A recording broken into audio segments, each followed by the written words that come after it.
So the wigs this season. Why?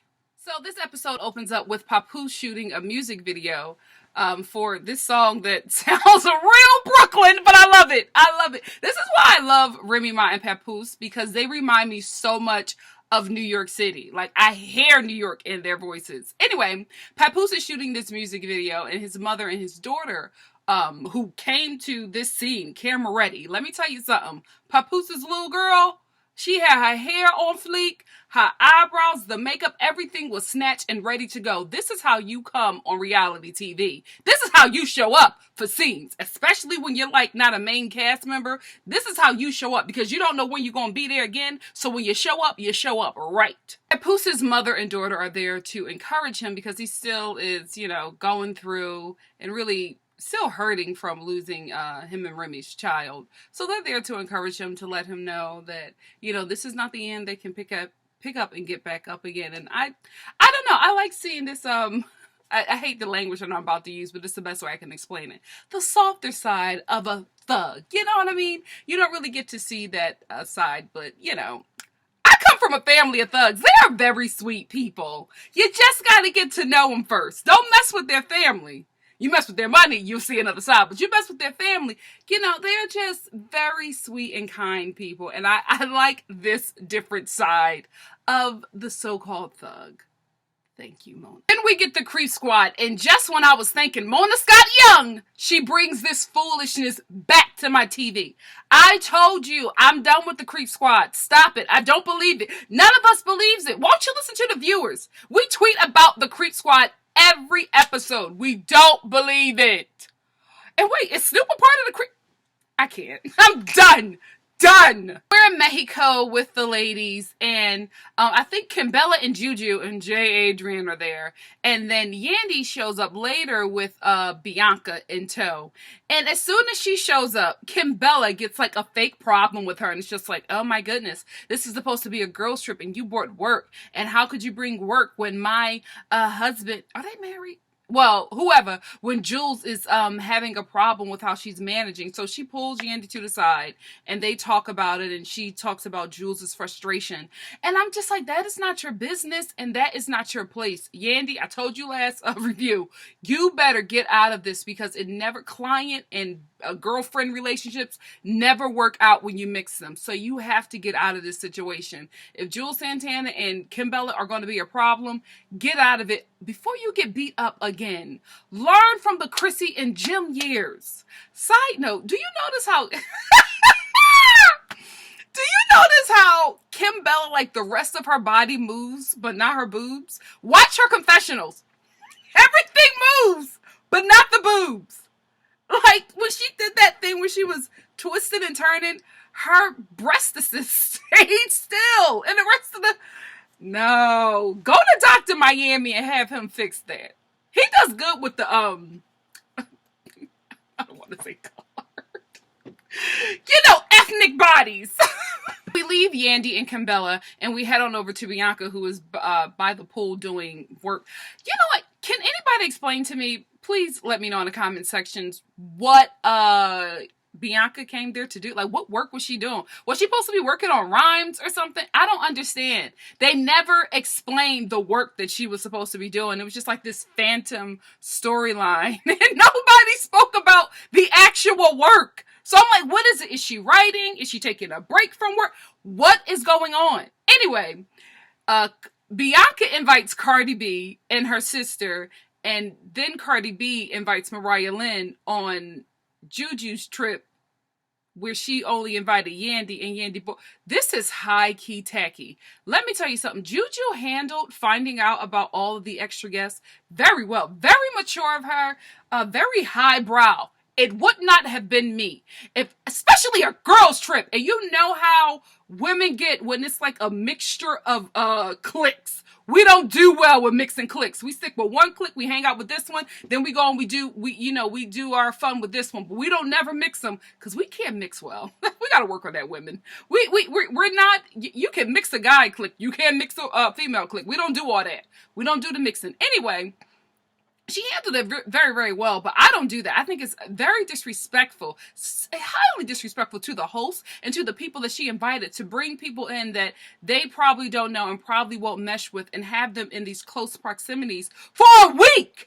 That was really disrespectful and ignorant. If you guys don't know that, maybe we can spread this out to the world. If you are invited somewhere, it is very disrespectful to invite other people without first okaying it with the host. Tacky. Anyway, Mariah Lynn gets there, and Cardi B wants to bring her there because she wants her and Bianca to squash the beef. So her and Bianca talk, and they eventually squash the beef because Mariah Lynn throws Sky under the bus. That was just, I don't know. I don't know why Bianca didn't address that, because it seemed like Mariah Lynn had to say negative things about Sky in order for Bianca to be okay, because they have been friends longer. But what bothered me about that is that she was okay with her just throwing Sky to the side like that and not thinking about how that could come back to you. You know what I mean? Somebody who can easily throw away a friendship to try to mend fences with another friendship that they destroyed by being loyal to. Mariah Lynn is messy, and she's somebody that you need to watch out for in the friend category. And I don't think that she really knows how to be a friend. I think she's somebody who's been surviving her whole life, and she just doesn't know how to be a friend. Also, Mariah Lynn, this has absolutely nothing to do with you being skinny or anything like that. It has nothing to do with the way your body is shaped or your metabolism. It has everything to do with your fashion choices. Why did you show up to Mexico like that? With that ratty, ill-fitted wig and that ill-fitted swimsuit. None of it fits you properly, and you don't have to look like that. You have the type of body that designers, create for. You're skinny. So there are so many options out there for you. I don't know why. Have you talked to Fashion Nova? They would work with you. I've seen them work with Instagram models who have like 200 followers. I think they will send you a couple of items. Something. Even Sky from Black Ink Crew, she got a little deal with Discount Universe. You need to get your management to reach out to these places to help you. Get on the urban designers who will want to work with you, because you just can't keep on showing up on national TV like this. You deserve better. You really, really do. Stop with the rainbow and the dots and the easy pickings. You're above that! Then we get to Black Love. Remy and Papoose are discussing the loss of their child, and Remy is crying because she's blaming herself. She felt like she should have had the child sooner, or tried to have the child sooner instead of waiting now, when he had been asking her since he met her to have his child. And then Papoose tells her not to blame herself. And you know what? Aside from, the hood love being shown in a positive light, I also like the fact that they are sharing something that happens to so many women, so many couples. I really like the fact that they're showing that, because it gives you a peek into what a lot of people deal with.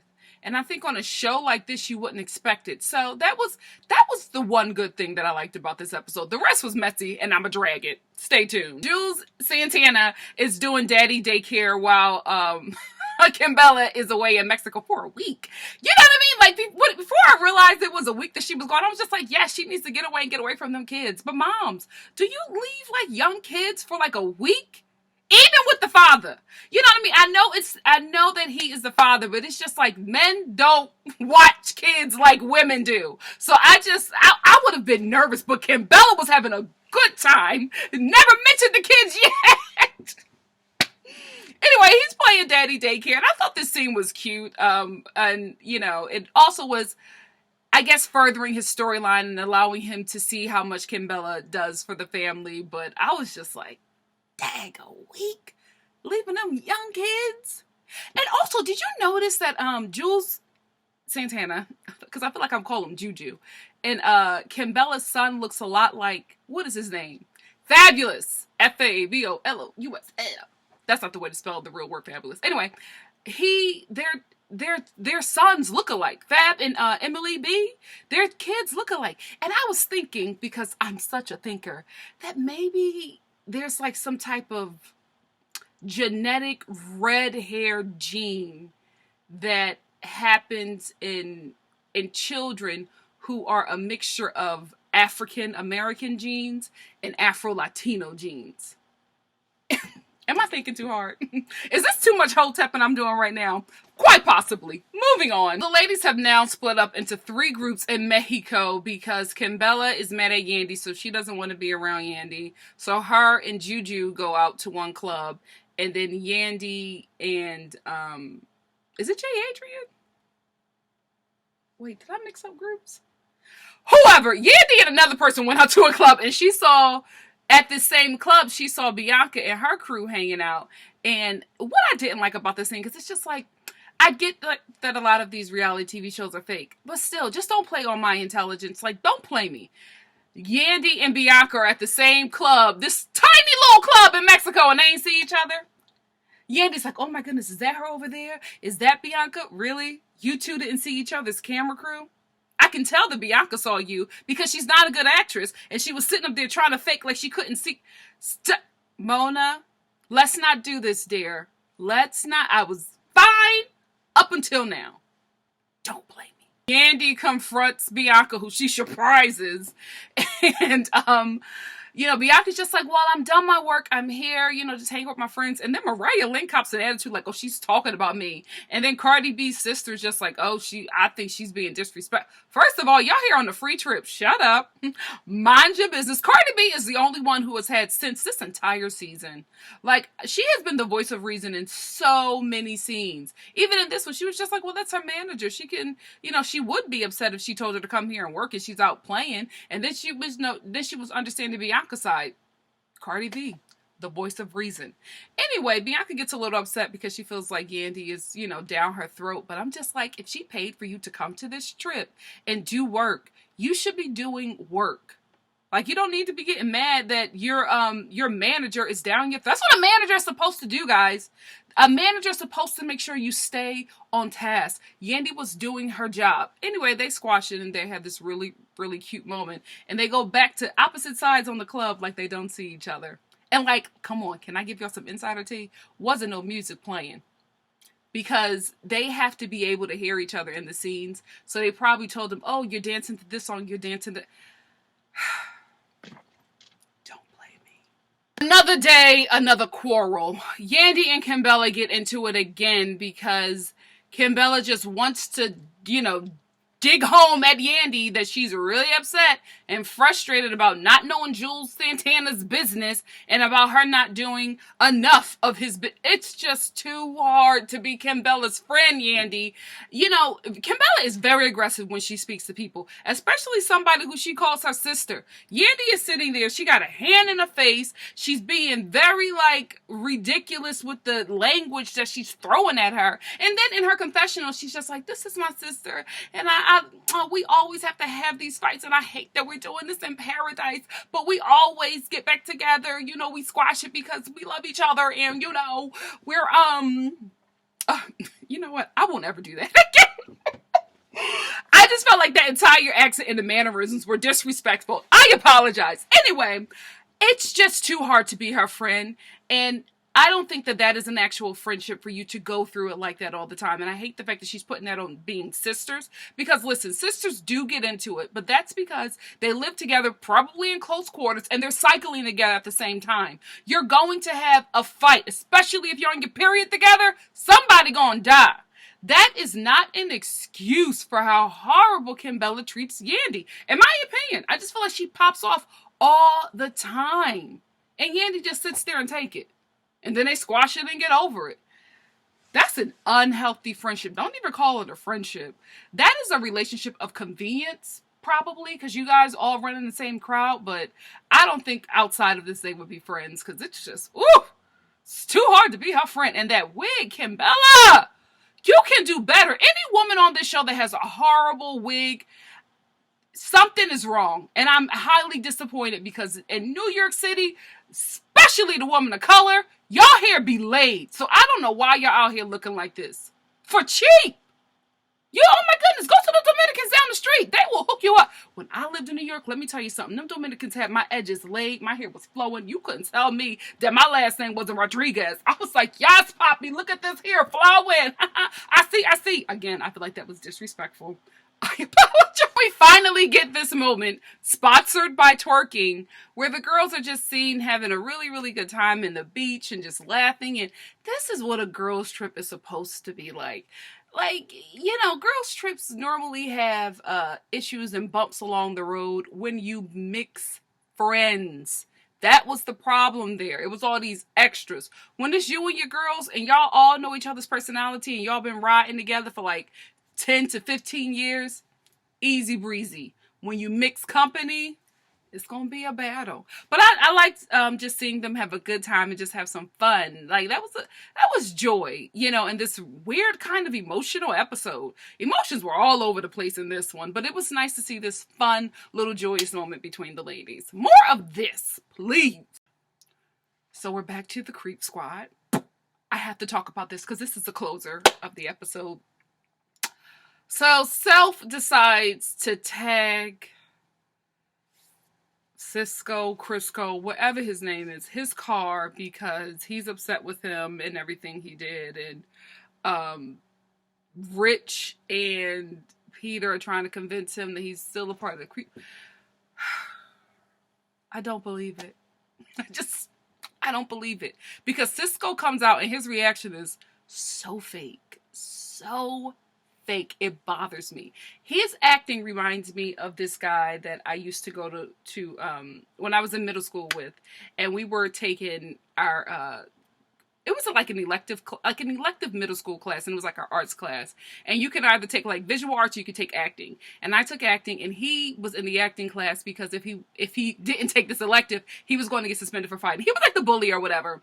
Real tough guy at the school. And he was in the acting class. And Cisco's acting reminds me of his acting. It's like a bad thug dramedy. It's so painful to watch. I hate it. Like when Cisco is authentic and real, I can take it. But when he's being this fake acting, I cannot take it. Because the only time I ever saw Cisco really show up when it was really him was when he was talking to his mom, like a few seasons ago, and when he saw how Mariah Lynn acted towards him playing her. Like I'm telling y'all, go back to that Cisco and Mariah Lynn scene. There was no games in that one.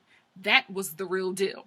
Anyway, he comes out and he has this fake outrage and he tries to attack Self and the Creep Squad hold him back. And who cares about this? And then, oh gosh, this part, he yells out, "Am I my brother's keeper?" What? So now we still in lines from New Jack City. Mona, you, girl. Almost forgot. There is this other scene before the Creep Squad. It's after the Creep Squad scene where Yandy is reading Juju's book. That's why she invited the girls there. She's promoting the book, and she also wanted to, invite her girlfriends and give them parts of her book to read. So they're there, and a few of the girls are reading the book, and then Yandy reads some excerpts, and she feels like it's the same story that she told her about in the gym when neither one of them were working out, about the Instagram crap that she was going through with the baby mothers. And so she confronts Juju, sweet Juju, and she's just like, "Why would you write about me in the book?" And she was very aggressive. Kimbella aggressive, might I add. So now I can probably see how they're friends. And Kimbella, who was the voice of reason, she was just like, "You're accusing her. You're not even asking her about this." And Juju, at first I was on Yandy's side when she at first did her confessional, because I was just like, that does, for you to read a book and you can see yourself in it, it does seem kind of shisty. But then Juju's reaction to Yandy saying that, I was like, oh. I'm on Team Juju now, because Juju was visibly hurt. She got up and she walked away. Jay Adrian tried to go there and help, but she was like, "I'm done. Go away. Bye." Like, she was so insulted. So I'm Team Juju now. I feel like Yandy was wrong because just like Kimbella said, you're accusing her, you're not asking her. So I think next week we're going to pick up from that and, figure out what's going on with that. I think the girls are going to squash it. I hope they do, because Yandy, you need some people on your side.